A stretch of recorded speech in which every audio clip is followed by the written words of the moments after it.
আসসালামু আলাইকুম। আশা করি সবাই ভালো আছেন। আমি আজকে বানাবো রসুনের আচার।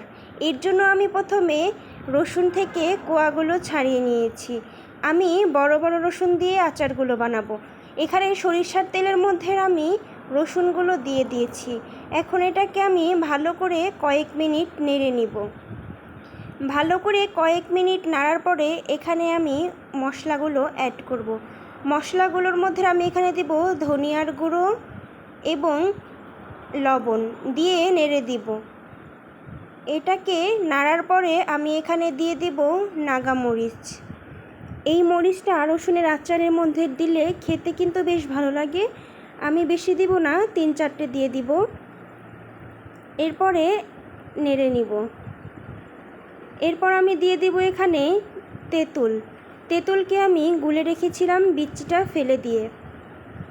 এখন আমি এখানে দিয়ে দিব পাঁচফোড়ন এবং শুকনো মরিচকে টেলে আমি ব্লেন্ডার করে নিয়েছিলাম, সেই গুঁড়োটা এখানে দিয়ে দিব টেস্টের জন্য এবং ফ্লেভারের জন্য। এখানে আমি অন্য আর কোনো মশলা অ্যাড করব না। খুব সাধারণভাবেই এই আচারটা বাসায় বানিয়ে সংরক্ষণ করে অনেক দিন খাওয়া যায়। খিচুড়ির সাথে খেতে কিন্তু বেশ ভালো লাগে। এইভাবে আপনারা রসুনের আচার বানিয়ে খেয়ে দেখবেন, আলহামদুলিল্লাহ অনেক ভালো লাগে। আমি সহজ পদ্ধতিতেই এইভাবে বানিয়ে থাকি। আল্লাহ হাফেজ।